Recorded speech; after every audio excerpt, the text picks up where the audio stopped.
اللهم صل على محمد وعلى آل محمد كما صليت على إبراهيم وعلى آل إبراهيم إنك حميد مجيد اللهم بارك على محمد وعلى آل محمد كما باركت على إبراهيم وعلى آل إبراهيم إنك حميد مجيد۔ بخاری شریف کے حوالے سے حضرت کعب بن مالک رضی اللہ تعالیٰ عنہ کی بیان کردہ روایت کا سلسلہ جاری ہے۔ ایک مخلص اور سچے صحابی کی اس ایمان افروز داستان سے ان کی اپنی سیرت کا بھی اندازہ ہوتا ہے، اور سب سے بڑھ کر یہ کہ رسول اکرم صلی اللہ علیہ وسلم کی مقدس سیرت کے مختلف پہلوؤں پر روشنی پڑتی ہے۔ وہ بیان کرتے ہیں کہ جب غزوہ تبوک کے موقع پر اس منزل کی طرف تبوک کی طرف روانگی کا وقت آیا تو رسول اکرم صلی اللہ علیہ وسلم جب اس جنگ کے لیے نکلے تو اس وقت صورت یہ تھی کہ فصلوں میں پھل پک چکے تھے، فصلیں بالکل تیار تھیں، اور دوسری طرف شدید گرمی کا موسم تھا جس میں درختوں کے سائے بہت اچھے لگتے تھے۔ ہر آدمی کا شوق ہوتا ہے کہ ایسے موقع پر آرام کرے۔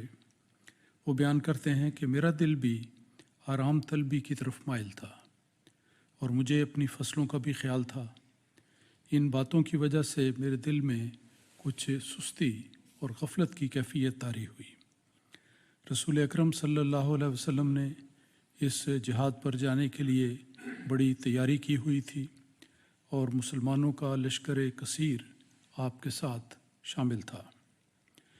وہ اپنے بارے میں بیان کرتے ہیں حضرت کعب بن مالک کہ میں نے کئی دفعہ ارادہ کیا کہ تیاری کر کے آپ سے جا ملوں۔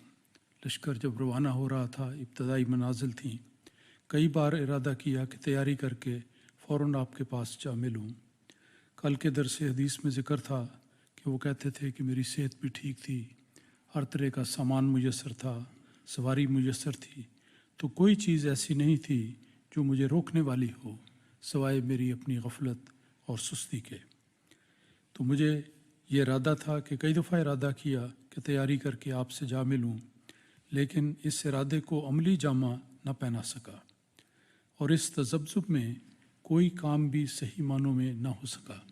جب ایک قسم کی غیر یقینی کیفیت ہو تو انسان چھوٹے چھوٹے کام بھی تسلی سے نہیں کر سکتا، اس میں غفلت اور غلطی ہو جاتی ہے۔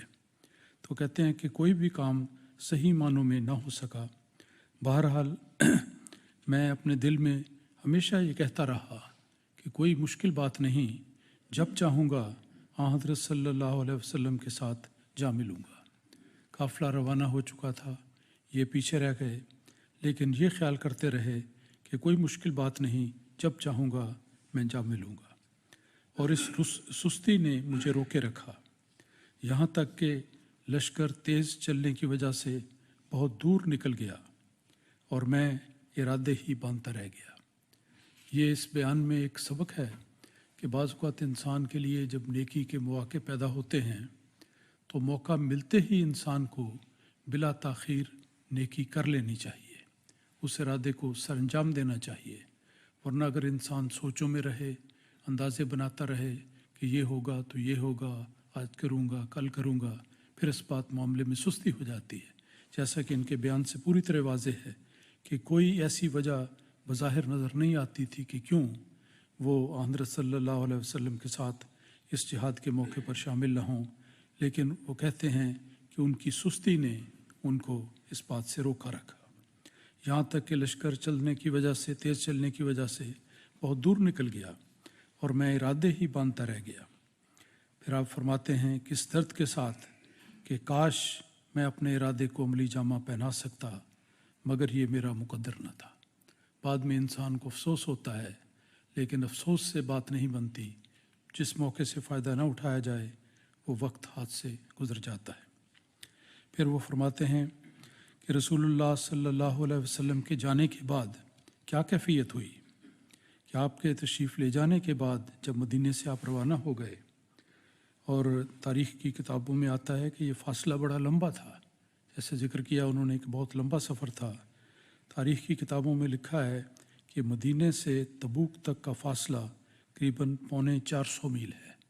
اتنا لمبا فاصلہ، اور اونٹوں پر، سواریوں پر، پیدل جس طرح بھی جانا ہو تو اندازہ لگایا جا سکتا ہے کہ کتنا مشکل سفر تھا۔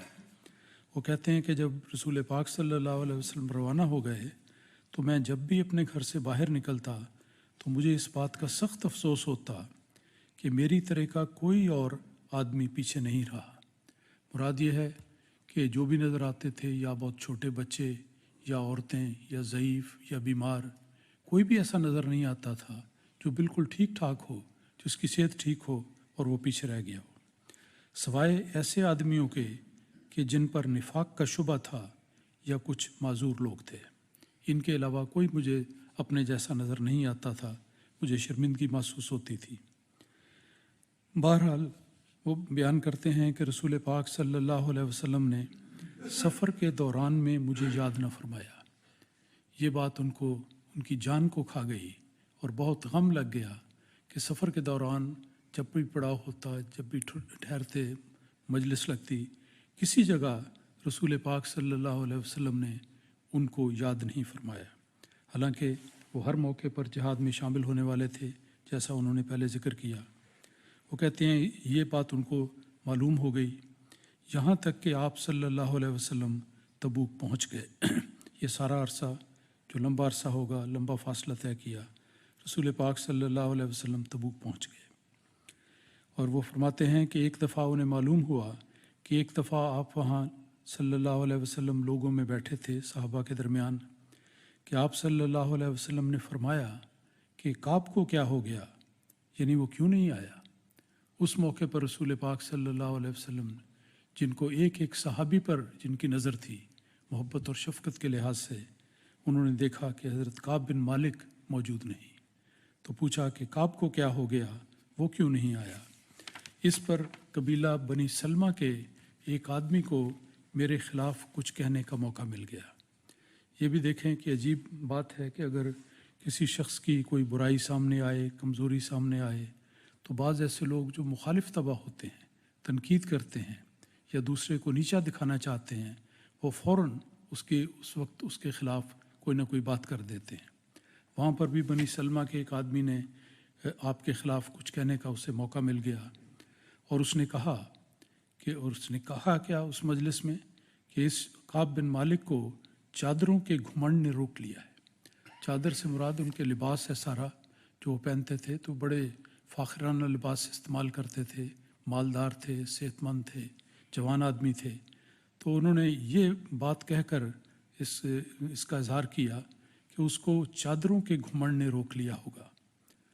اور اس وقت ایک اور صحابی انہوں نے آواز بلند کی، حضرت معاذ بن جبل رضی اللہ تعالیٰ عنہ، اور انہوں نے کہا، اس شخص کو کہا جس نے آپ کے بارے میں یہ مخالفانہ بات کی تھی، کہ تم نے بہت برا کیا کہ ایسی بدگمانی کی۔ تو جس طرح ایک بدگمانی کرنے والے شخص نے اپنی رائے کا اظہار کیا، ایک اور اللہ کے بندے معاذ بن جبل تھے جنہوں نے کہا کہ تم نے یہ بہت برا کیا، یہ نہیں کہنا چاہیے تھا۔ اور انہوں نے عرض کیا کہ اے اللہ کے رسول، خدا کی قسم ہم تو کعب کو بڑا نیک اور بڑا اچھا آدمی سمجھتے ہیں۔ اس پر رسول اللہ صلی اللہ علیہ وسلم خاموش ہو گئے۔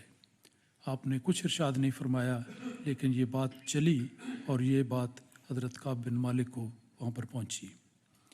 اسی اثناء میں رسول پاک صلی اللہ علیہ وسلم نے ایک آدمی کو جو سفید کپڑے پہنے ہوئے تھا دور سے آتے ہوئے دیکھا۔ سفید کپڑوں میں انسان ملبوس ہو تو صحرا میں وہ دور سے نظر آ جاتا ہے، دوسرے کوئی کپڑے ہوں تو نمایاں نہیں ہوتا۔ تو انہوں نے سفید کپڑے پہنے ہوئے تھے، دور سے آتے ہوئے آپ نے بطور خاص رسول پاک صلی اللہ علیہ وسلم نے اپنی آرزو کا اظہار کیا اور دعا فرمائی کہ خدا تعالیٰ کرے کہ یہ ابو خیسمہ ہوں۔